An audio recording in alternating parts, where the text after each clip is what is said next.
Good afternoon, beautiful kids. We have the largest animal on land. This is called an elephant. This is a family of elephants. My name is Ollie, and joining us behind the camera is Craig. So welcome to Safari Live, and we are coming to you live from South Africa, Kruger National Park, Sabisens, in a beautiful reserve called Chitwa. So for any questions or comments, please send your email on Nat Geo Kids at wildearth.tv. Let's see what is happening here. This is a beautiful animal you can find in this place. It's the heaviest. You can see it's feeding. This one is a big bull. It can weigh up to 6,000 kilograms. That's 6 tons. And they feed on grasses, trees, roots, bark, and fruits. So we have the big ones and the youngsters, you can see over here. And we have the mothers. They use their trunk because they don't have hands. So they have forelegs and this thing you can see on their head, which is called a trunk. They use it as like our hands. So, and this thing, it is so flexible, and they can reach higher places to get the leaves. And see, this one has big tusks. The tusks are this horn-like structure that you can see from the mouth. This is a modified teeth, so it helps these elephant to remove the bark when they feed. And sometimes they loosen the soil, the hard surface, when they need to put the sand on their bodies. They do that more especially after they are from a water hole. So for now, our elephants are moving away from us, but there's a lot of activity in this place. For now, let's go to Steve and see what he has for you. Good afternoon, everybody. Welcome to my vehicle, where we have got a family of warthogs that are down in the sort of low-lying area and busy feeding on the grass. You'll see there's 2 adults and 6 little youngsters, little piglets. And what they're doing is they're busy stripping the end of the grasses off, the grass seeds. And when we move off from the sighting, I'll try and find you some and show you how tasty the seeds are. In fact, very, very good nutrition. Good afternoon. My name is Steve. I'm joined by Senzo, and I'm sure you've been told how to get hold of us. Get your guardians to send through an email at natgeokids@wildearth.tv. We'd love to hear from you this afternoon. Let us know what's going on in your world. But for now, we've got a very nice family of warthog that, like us, have, well, I would like to cool off. It is very, very hot. It is 93 degrees Fahrenheit, 34 degrees Celsius in the African sunshine here in the Sabi Sands in South Africa. And you can see they're all looking a little bit dark. They've all been swimming. They've all been in a little mud wallow, an area where water is accumulated from the rain, and warthogs absolutely love mud wallows, just like elephants do. And I think the elephants you saw with Stormy were also looking quite dark because they'd also been close to a watering hole. So that was our plan. We're on our way to a very big watering hole called Chitwa, and we're hoping to find elephants there that are going to try and have a swim, because that is the best thing to do on a warm day like this, is to watch elephants near the water. But it's very special to be able to see a family of warthog so relaxed like this. Bob, what is not to love about little piggies? And these guys are doing they're doing very, very well. We're in an area of very high leopard density, and leopards love to catch little warthogs. They are a favorite on the diet of leopards. And, well, this family seems to be doing very, very well. But you'll notice that they're out in the middle of the sunshine, busy eating, because this is the time of day when our leopards and lions are least active. So it's a good time for them to eat.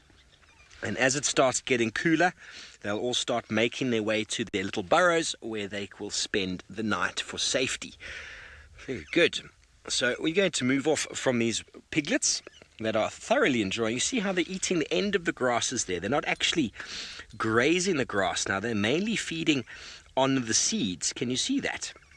And the little seeds, the grasses have all gone through their reproductive stage, and they've all got some form of seed on the end of the grass stalk, which then gets distributed by the warthogs when they'll move. Later on, they'll obviously have a toilet stop, and those seeds will be moved around exactly how they're supposed to be. Well, it seems like Holly's moved on from his elephants, and he's found the most common antelope around.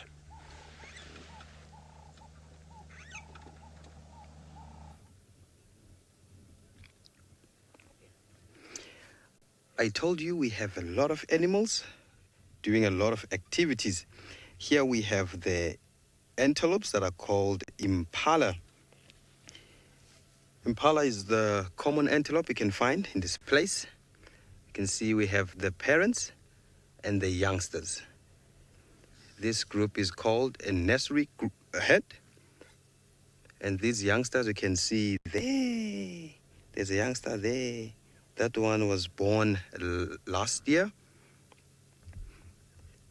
and they are growing very quick. And we have a lot of them here. And these ones, you can see they don't have a trunk. They have the mouth. They also eat grass, and they can eat leaves. Look at the young one. He's coming to greet us. You can see the horns there coming out a little bit. He's scratching there. And that one is easily recognized because you can tell that he is a male. The male have horns and the females, they don't have horns. Give a nice scratch there. You know, they have ticks. You can find ticks in these animals.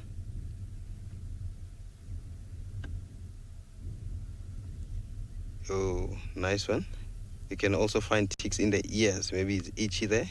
That's why it has to be helped by another impala, so that because he can't reach that area there. That's why they live in a family, because they have to take care of each other.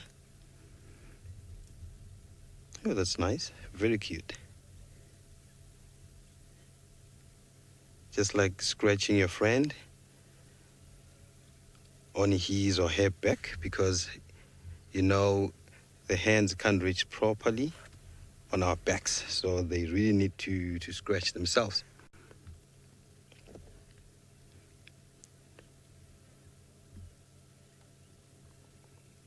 I'm sure the feeling is nice there. And it's summer season in this place. You can see the long grasses and the green vegetation.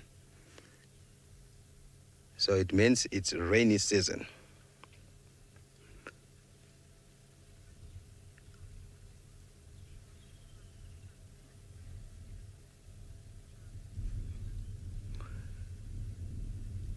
John, do I think Impala have a... I don't get your question right, but do you think Impala have friends in the head? Yes, I think if that's the question, I think yes, they do have friends, because you can tell now what they're doing. It means this youngster is a friend to that youngster, and you can see the bird there, John. That bird is removing the ticks in the ear there. They are also friends with these birds, and this bird is called a red-beaked oxpecker. It feeds on the ticks you can find in these animals. That's why they won't chase them away, because they know they will also give them a very nice scratch.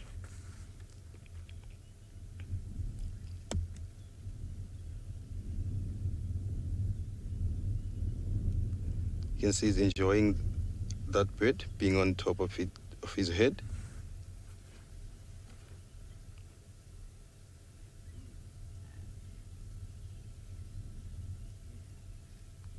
Now the bird is giving everyone a scratch. You can see that one is a grown male. You can see the horns, the size, they are different. This one is older than that one, and this one is a female. You can see it's an old female. Maybe she has a lamb around here.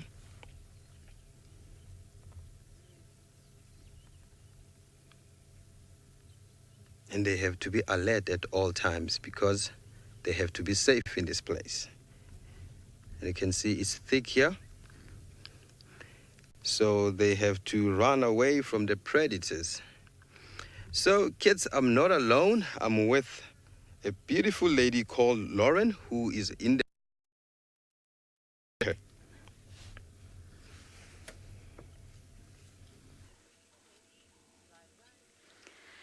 Well, it's not such a beautiful day up here in Kenya, in the Masai Mara. We are in a different country from South Africa, and it's raining a lot. We are very wet. As you can see, it's very, very muddy, lots of puddles, which is very dangerous. We might get stuck. But my name is Lauren, and today on camera, I have James. And we are looking for lions, but it might be a little bit more tricky to find them due to this conditions. Now, you might be able to hear the thunder. It's gone a bit quiet, but the thunder was very, very loud and rumbling earlier, and we did have lightning.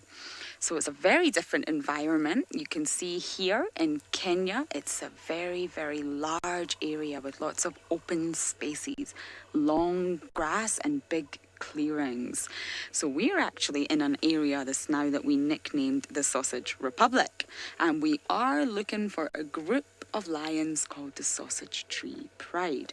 So we're going to do our very, very best to find them for you, despite all the tricky... Did you hear that? That's the thunder. It's not my stomach. Yes, it's very loud. We've got thunder rumbling all around us. So hopefully that doesn't scare away the lions and that we are able to find them somehow. Now, I'm not driving anywhere at the minute. We are just going to stay stationary until we get out of this little dip. But we did just want to show you the beautiful landscape ahead of us for now. Now, don't forget to ask your teacher some questions, and we will do our very best to answer them as much as we possibly can. On anything you would like to know about any of the animals out here and the environments out here. Now, I'm just going to check my communications because I haven't actually heard any sound in a while. Oh, there we go.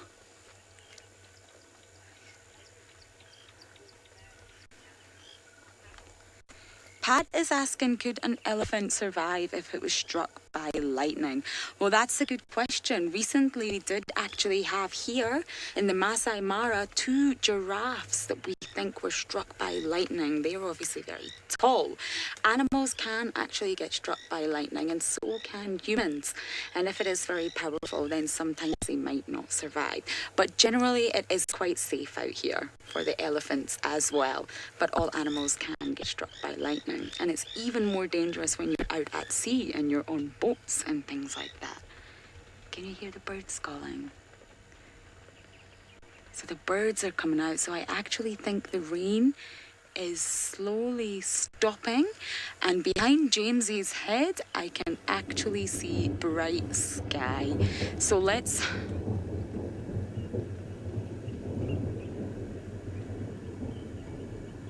I'm just letting you hear the thunder.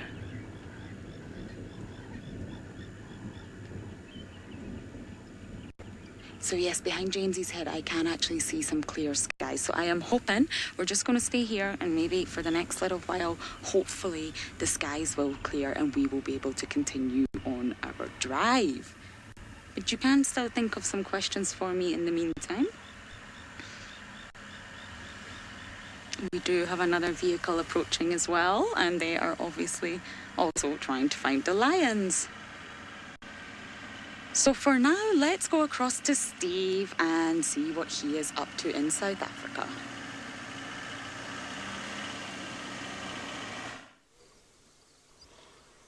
Well, thank you, Lauren, and welcome back, everybody, back down to South Africa and to the favourite watering hole in the north of the Sabi Sands called Chitwa. In the background, you can probably just make out the lodge. People sit here and have tea and coffee and biscuits while they watch the animals come down to drink. But now here, right at the bottom of the screen, you'll see is the world's, well, Chitwa's biggest crocodile. Look at him.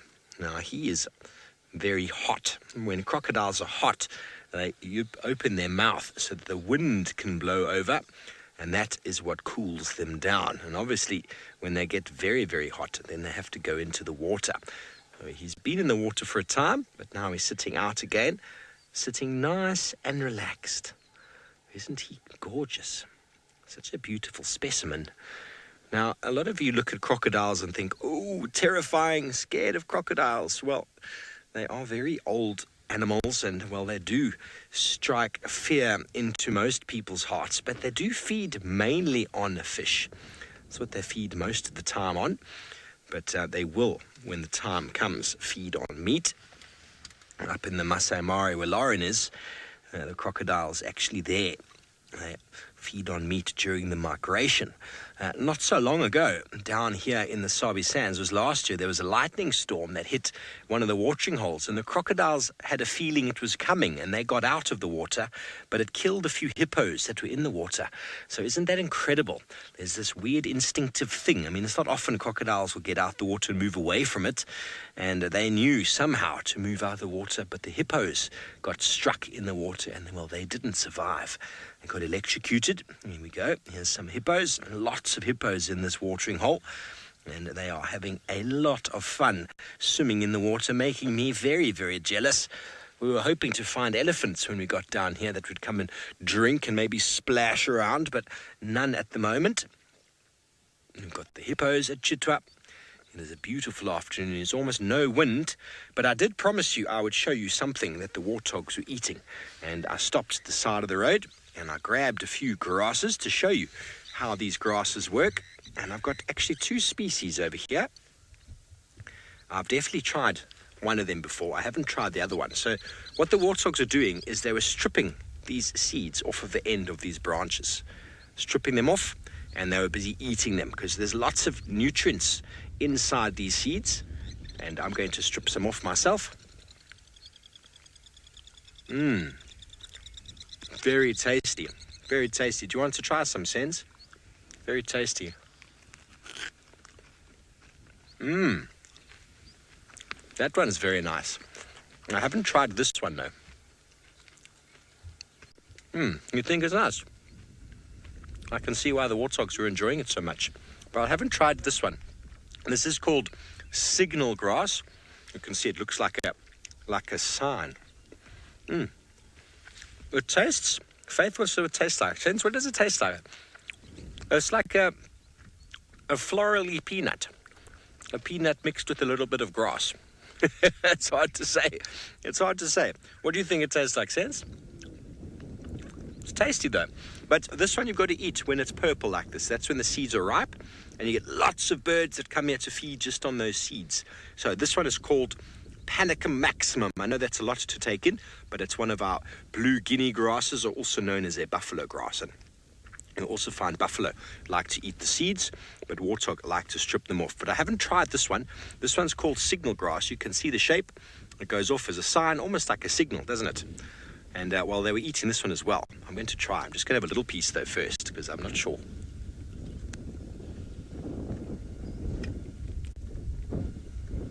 No. I don't think it's ripe. It's not ready.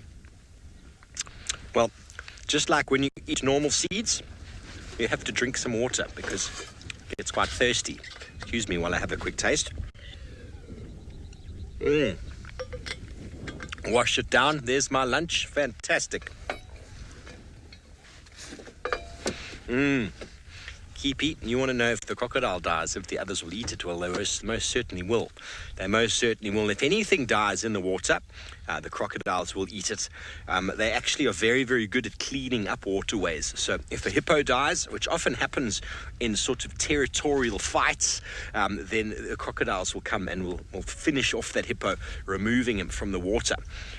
Crocodiles also will well, sometimes they do die. It's not often you see a dead crocodile, but if they get too close to hippos with babies, well, the hippo will say, enough of that, and will chop the crocodile in half. He opened his eyes there. Do you see that? He's like, what? Chop me in half? And so then they will definitely eat. I can't say I've ever seen crocodiles eating other crocodiles, but if they do die, they generally would die here close to the water, you would think, and then they would be eaten by their colleagues or their friends. Pretty sad, isn't it? But look at all those teeth. Those teeth are enormous, aren't they? Now, the crocodiles are very relaxed there. It requires no effort to open the mouth. Requires muscles to close the mouth. So when you think the crocodile's probably struggling to hold its head open there, it's actually in a relaxed position. So if he closes his mouth, it requires some force. So he can't open it. That just opens nice and relaxed. So that's why sometimes when people catch crocodiles, all they need to do is hold the nose together. Can you believe that? Hold that nose together with your hands, and well, it won't be able to open it. I'm not going to try though. There's a huge bite force in a crocodile, and those teeth will latch onto whatever it is that they catch, and then that long body with that very powerful tail will turn the crocodile in a barrel roll in the water. That tail is full of power, full of strength, and it will help the crocodile to turn and spin, because they don't really have the ability to chew like we do. You saw me rip off those seeds just now and then chew them. The crocodile has to basically grab and rip off chunks of meat. So if a hippo dies or a crocodile dies, they'll go up to the body, they'll latch onto it, and then they'll spin in a circle using their full body to turn themselves, and then that's how they rip off pieces, which then they have to swallow whole. And they can't swallow them under the water because otherwise they get water in their mouth. So they've got this pouch at the back of the throat which keeps the water out. So they'll have to put their head above the water to then swallow the big chunks down into the back of the throat.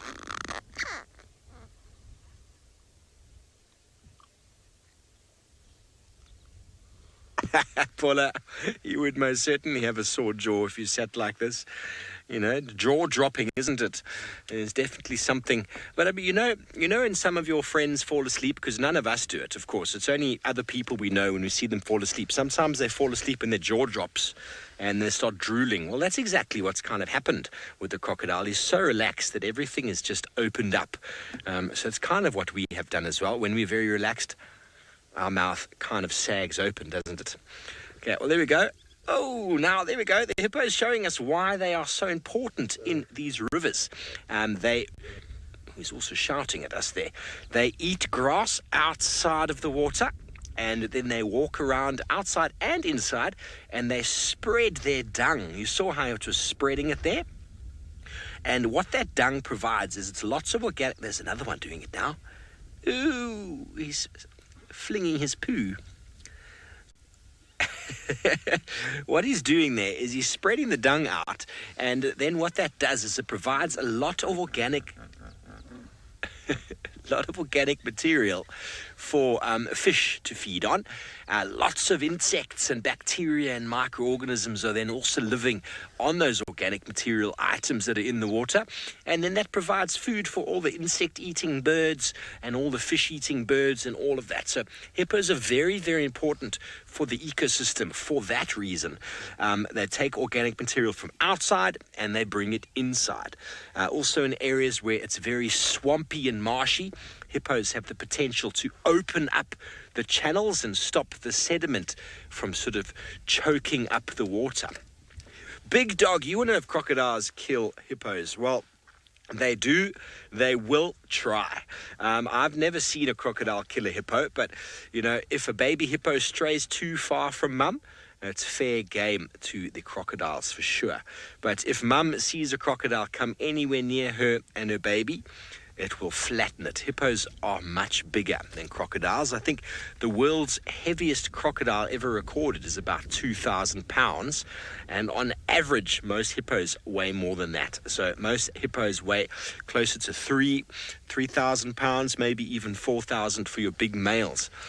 So if they decide they don't like a crocodile, they will just squash him with their weight and bite them with their very, very big incisors or tusks that are coming out. And well, the reason and the way crocodiles hunt their meat is that they grab the prey, same like an impala, like you saw there with Stormy, and they'll bring it under the water when they will try and drown it.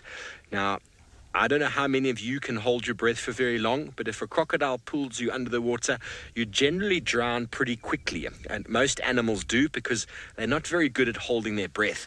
But hippos are very big and they can hold their breath for 6 minutes at least. So it means the crocodile has to be strong enough to hold the hippo under the water for more than 6 minutes without it hurting him. It's very difficult to do.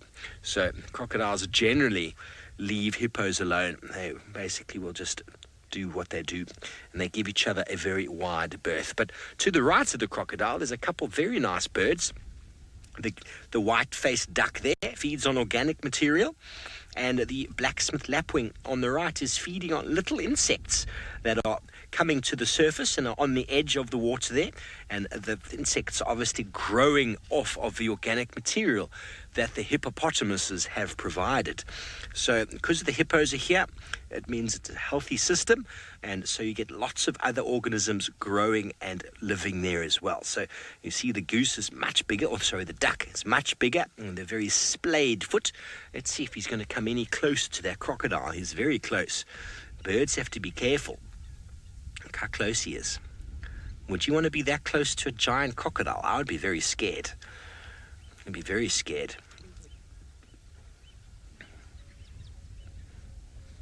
He's looking for some food as well. You can see that the blacksmith lapwing, the black and white bird, are just plucking little insects from the water. And it's a very easy strategy. It's just he's constantly feeding. And ducks and geese actually have the potential to feed on organic material that's growing on the edge, or also organic material like algae and the like that is floating in the water, because they've got very specialized beaks. So when they move their beak in the water, it almost filters out the organic material like a sieve, and the organic material stays inside the beak, and that is how it works. But they will also graze the aquatic vegetation that grows there. And with their very splayed foot, that allows them to swim quite well. But I think he's a bit confused. He's a bit confused there. He's following the lapwing, thinking he's a friend. I don't know why he's following the lapwing. You find these white-faced whistling ducks together in groups with each other. Oh, there's a terrapin who just popped out to the right of the duck there.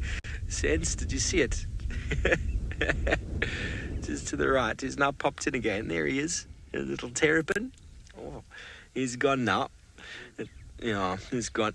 Little terrapin gave the lapwing a bit of a fright, and it caused the lapwing to fly off.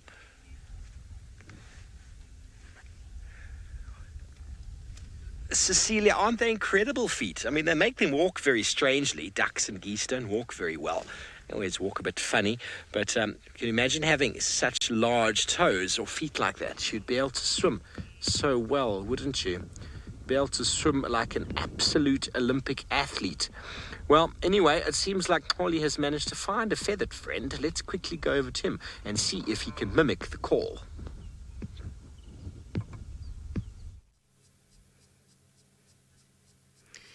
We have a prettiest bird, my favorite one. We have a lot of colorful birds, but this one is my favorite. This is called a lilac-breasted roller because of the colors you can see on the chest there. And it has up to 7 different colors. And look at the white color, blue color, brown, black, all sorts of beautiful bright colors. You can find this bird. I also call it Mandela, Nelson Mandela, former president of South Africa, because of its voice. When it's calling, it makes a beautiful call that sounds like Mandela.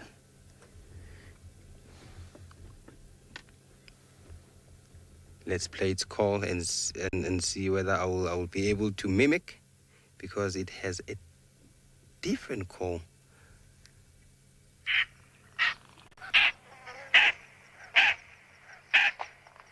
Do you see the bird?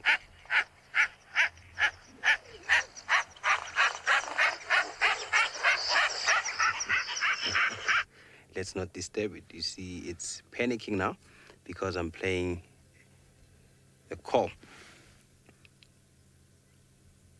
It's perching. It's looking for insects, and it can also eat scorpions. Peter, you want to know what bird that doesn't call? A bird that doesn't call is called a European roller. It's the same family as this bird. It comes here at this time of the year. Let me show you a European roller. In my phone, it's not there. Let me check it in my book. It's a summer visitor. It comes here and it leaves when the summer ends.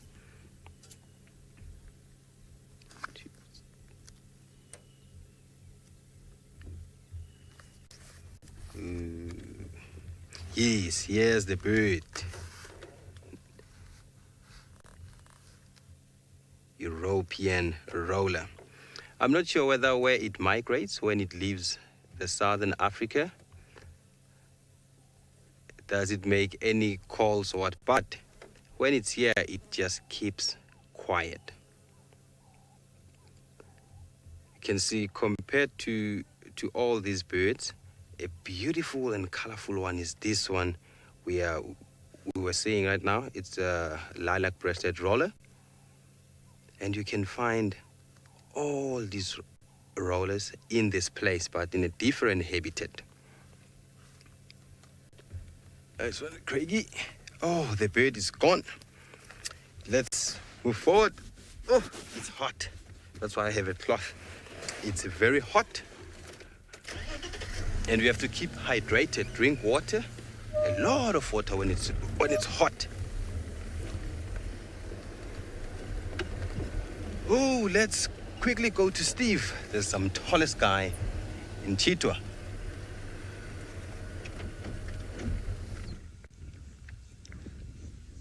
Well, everybody, look how exciting this is. It's not often you get to see giraffe coming down to drink. And look at them. Aren't they gorgeous? There's 3 there coming down, and there's another one coming behind. Eventually we'll get to him, but look how far down they have to stretch. Open their legs. Oopsie. And we were talking about how the crocodile doesn't need muscle to open its mouth. Well, the giraffe, see the one on the right, how its neck is holding like that. There's a very strong ligament runs down its neck onto its back, which keeps its neck at that height. Now, when it wants to drink, here we go. Oh, it's using all of its muscles now. It's pulling down to drink. Now, as soon as it lets go of the muscles on the front of the neck, watch how that ligament in the back of the neck flicks the head back up again, requiring no effort. Whoopsie, look at that. Isn't that awesome? So they've got that very nice ligament on the back, which keeps their neck exactly where they need it to, requiring no effort to keep it up. You see, it's about 60 odd degrees, somewhere around there. It's very nice to see giraffe coming down and drink. Oh, the one on the right is also having a go sense. Here we go. That's a beautiful shot. Look at that. That's a boy. Look how wide he's got to spread his legs. And down he goes, drinking it up really quickly now. 3, 2, 1, let go. Cenac giraffe yoga indeed. Look at that. You see how that ligament flings him so much back that he actually stands right up again. It's like a beautiful sort of counterweight that pulls him back up. And he's a boy, and he's looking over at the ladies going, hello, ladies. What are you doing here? A nice social area to come and meet someone new. There we go. 3 ladies there. You can see the ossicones, which are the horns on the head. The ladies are very narrow and slender, of course. And the males were very thick because he uses them for fighting. What the purpose really is of the ladies having them is very unknown to anybody. Well, there we go. They've decided they've had a drink, or maybe they're going to go and introduce themselves. Yes, they are. They're going to go and say, hello, who's this strapping young fellow over there? He's watching them come very closely. Look at their beautiful stride. You see when they walk, 2 legs at the same time on either side. And all the while they have to balance themselves with that very long neck, keeping them balanced. Always looking around. Coming down to drink's a very dangerous time for most animals. This is a time when lions often try and ambush. It's a reason why a lot of our animals come down to drink when it's very hot, because that means that the lions are generally having a really big sleep in the shade. Too much energy to move around. This one hasn't yet had a drink. Here we go. Straining. It's thinking about it. It wishes it could have a straw, a very long straw there.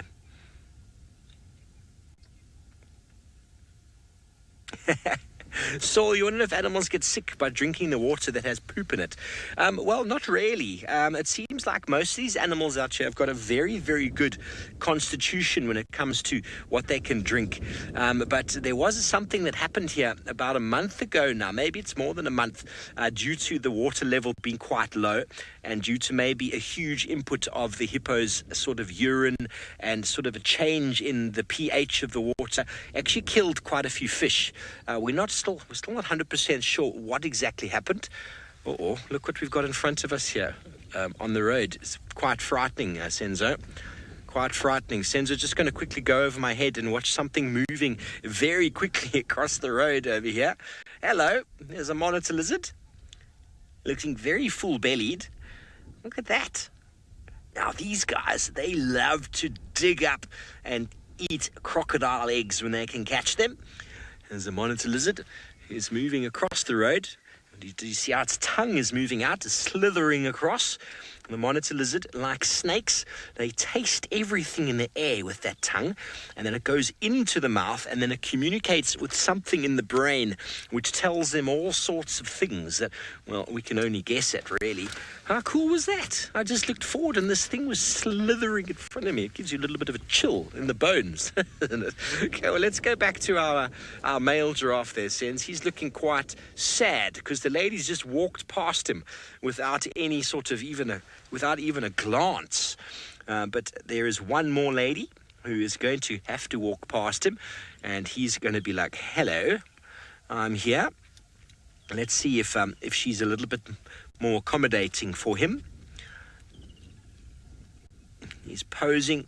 He's showing her his right side. It's definitely his best side. He knows it. He's like, look at me, standing so tall over here, as only giraffe can do.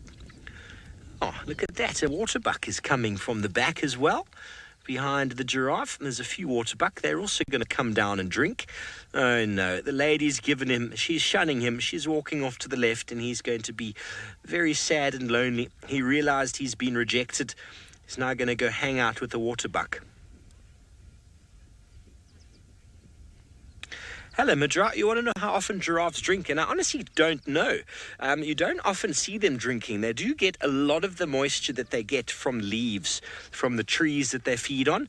But I don't know if giraffes have to drink every day. I think as a browser, they probably get a lot of their moisture from the vegetation, especially if it's been raining. But it's not often you get to see them drinking. But they will, when there's water available, they will drink. So I don't think they need to drink as much as a lot of these other animals, these grazing animals, like myself and Senzo eating those seeds. We got very thirsty. Any seed-eating or grass-eating animal gets quite thirsty and they need to drink regularly. But giraffe probably once a day, but I'm not 100% sure if they even have to drink every day because they get so much moisture from the vegetation. There you go. The waterbuck has been chased by the giraffe. How scary. There they are. They're coming around. Waterbuck have to drink a lot. They drink all the time. They're very close to water. That's the name waterbuck implies.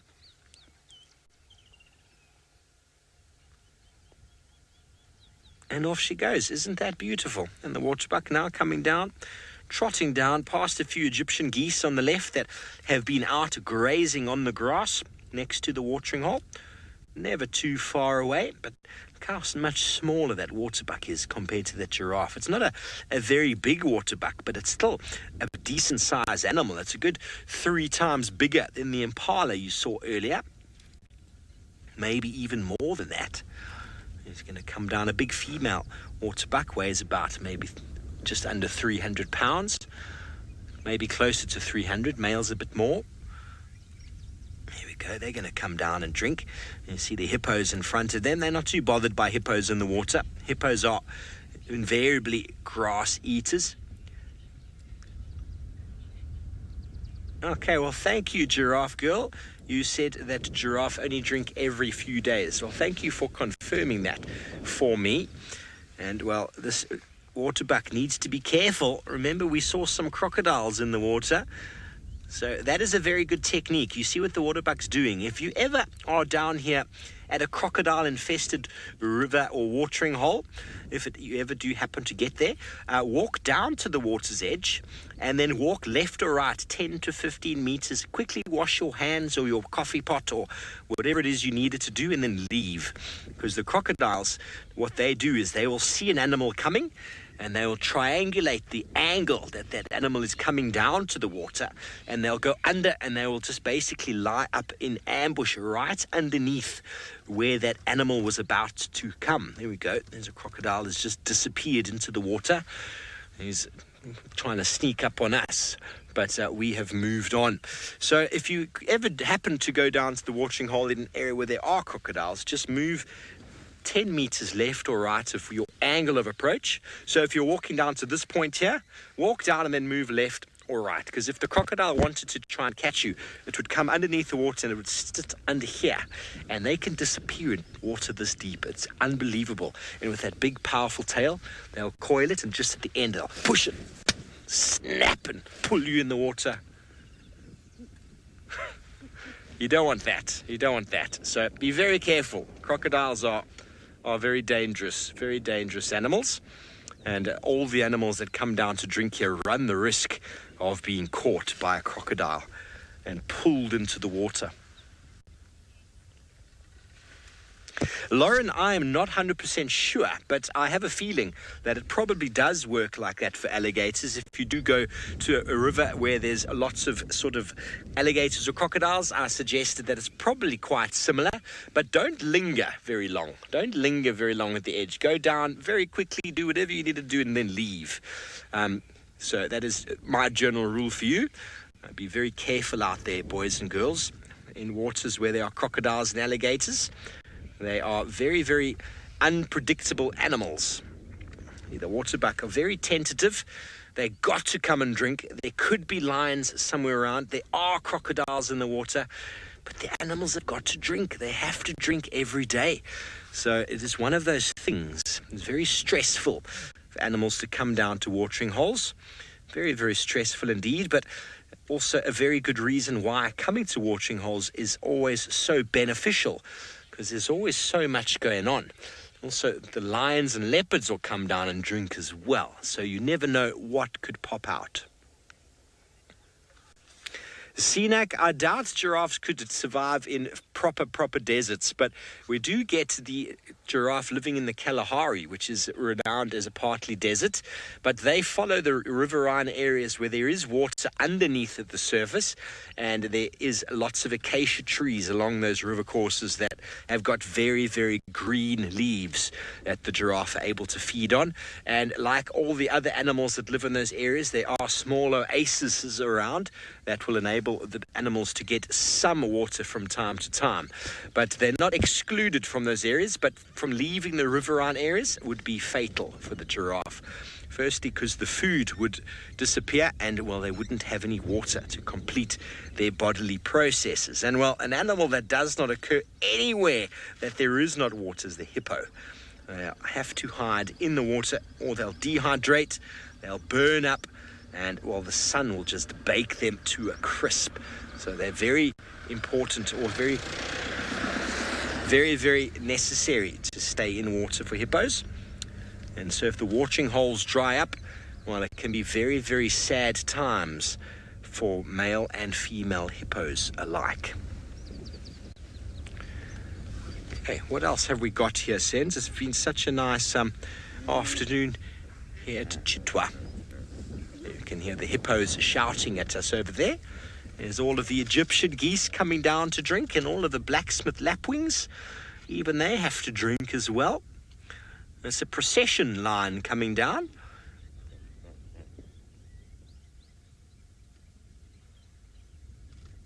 So many birds and hippos. A smorgasbord of activity. We're just hoping out of somewhere we're going to get an elephant just popping out, because elephants coming down here to the watering holes, as I said, is always lots and lots of fun, because they actually enjoy swimming. They're not too concerned with the hippos or the crocodiles, so they'll actually just go straight in the water and swim and jump around, and it really can be probably one of the most fun things to see. But also makes us very jealous because, well, we get very hot and very jealous watching them do so, because you're not going to find myself and Senzo going into the water to have a swim, because, as we said, lots of crocodiles around. Well, anyway, someone who's not as hot as we are today, she's driving around in the Mara where I think it continues to rain a little bit. Let's go and say hello again to Lauren.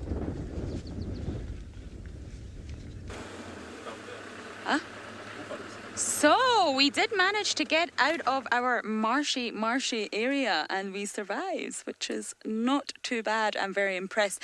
The rain has gone off, but the weather here is really still not good. So I'm just going to scan around and see if we can actually see anything here now that it's cleared up.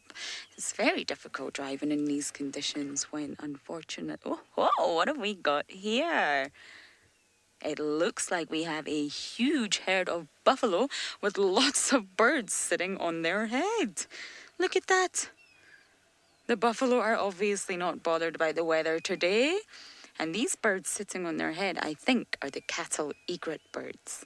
So they hang around generally cattle, especially buffalo out here. So there's lots and lots of buffalo. And buffalo are the favourite foods of the lions here. Unfortunately, I'm having a little bit of communication breakup, so there was a question, but I'm just going to ask my lovely director to repeat it again so I can hear it while we look at these buffalo from a distance. They're very, very, very far away from us right now, but my wonderful cameraman James managed to spot them. Still not getting the question, I'm afraid, so I'm just going to keep talking on about buffalo. We're in a little bit of a rough patch and I'm getting breakup in my communication, but that's no problem. So, buffalo are the favourite food of the lions out here, and they are very, very large animals. They're humongous, in fact, and they have big horns on their heads that they use for protection. So the female's horns are slightly smaller than the male's and thinner. And the males have huge horns on top of their head, which must be very, very, very heavy for the buffalo to carry around like that. Now you can see the buffalo stick together.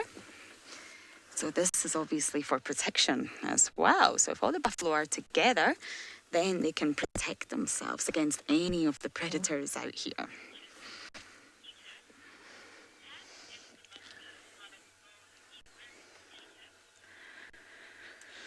Well, unfortunately, I know that Peter's asking a question, but I'm not getting the question. Did you get it, James?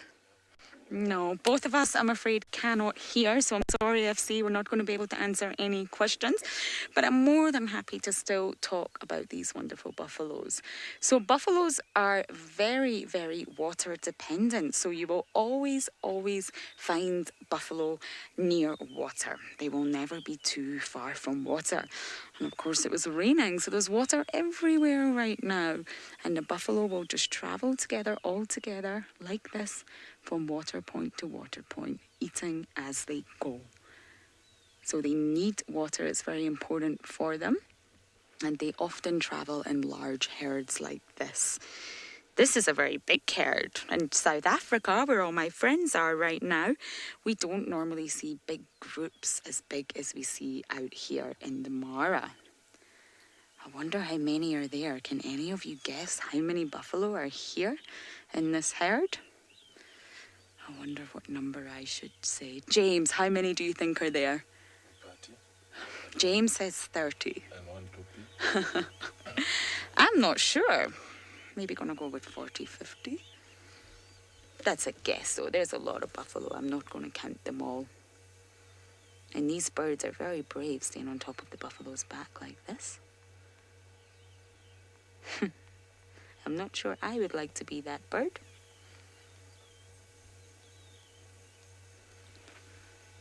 So we are going to continue on a little bit, and hopefully as we drive we will come into communication again.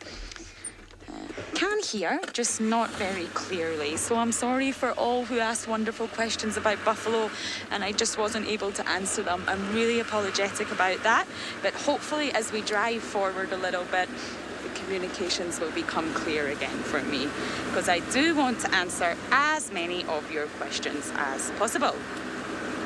Now, FC, I haven't heard a thing from you in a while, so I just want to check that you're still there, so I'm not just talking to myself. Okay, you are still there. So for now, I'm going to send you back down to South Africa to see how Tolly's getting on.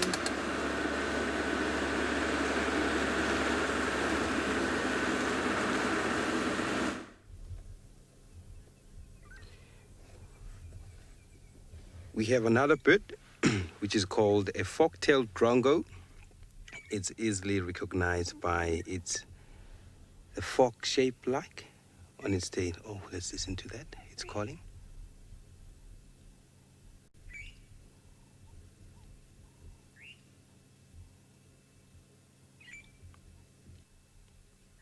Nice one. Sorry. You can see it's perching on top there because this bird relies on other species like antelopes to disturb insects, and then it can feed on them. What it does, it follows the animals, like for example impalas or elephants or buffaloes. Then it flies from a tree to a tree looking for insects, and they can catch them in flight. Oh, it's gone. That's a fork-tailed drongo.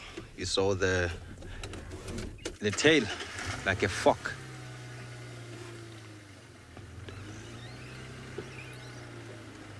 Oh, I'm from a hyena den. Nothing. I didn't find anything there.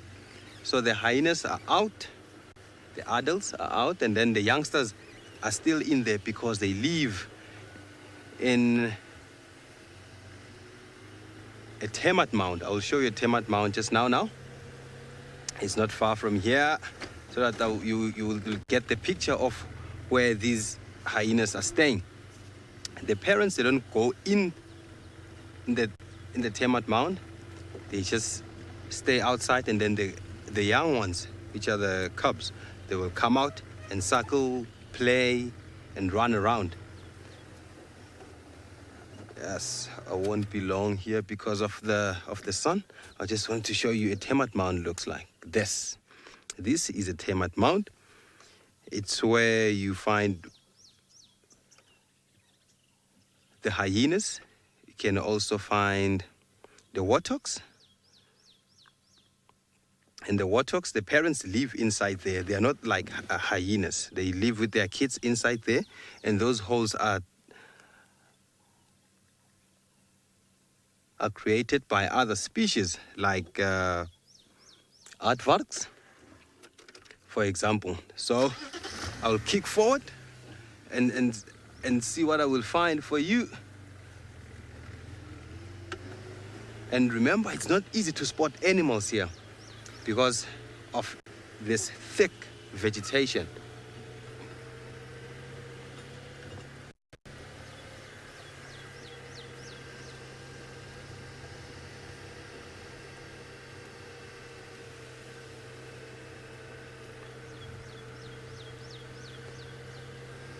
Oh, what a nice weather. But let me... Oh, there's a butterfly flying around. Oh, let me get this one thing for you. This fruit. I'll go out quick and I'll come back.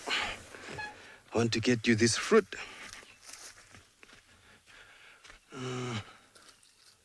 One fruit. Put this one in here. I want to get you this fruit. I don't know whether is the positioning okay, Craigie? If I put it here and make a shade here. Is that okay? Yes. This one fruit belongs to this tree I just picked. It's a combritum. You can see it has 4 wings. We call this seed a combritum seed. It has 4 wings. So why it's different from others? It's because not a lot of birds they can get an access to what it's inside there. I've seen birds like parrots. We find brown-headed parrots. They have this strong beak. So these are the birds that have an access to the seed inside there. So what happens is that's why it has 4 wings, because it relies on wind to disperse the seeds. So that's why we have combritum. We find bigger ones. They are big ones than this one, which you can find here. Those are called the large fruited.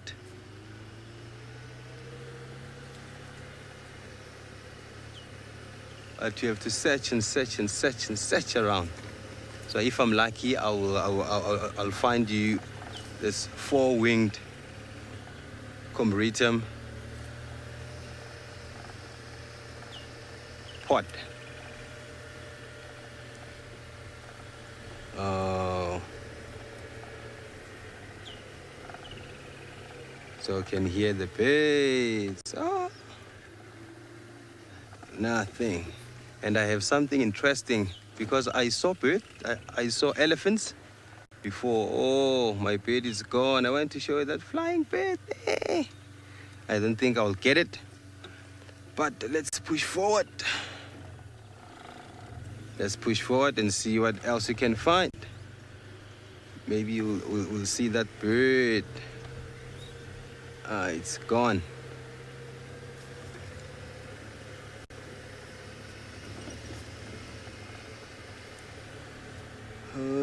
Kids, these animals are hiding because of it's hot and they need to be in a shade. So that's why they're hiding away from us. But we've seen a lot. At least we've seen elephants, we've seen impalas, warthogs, the giraffes, and also we saw the hippopotamus. These ones who lives in water during the day. But they will come out when it gets dark.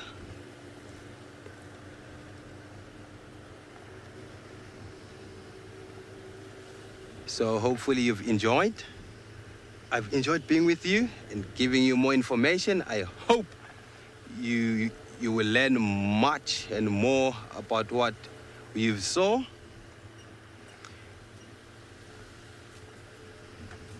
And please stay safe and read your books.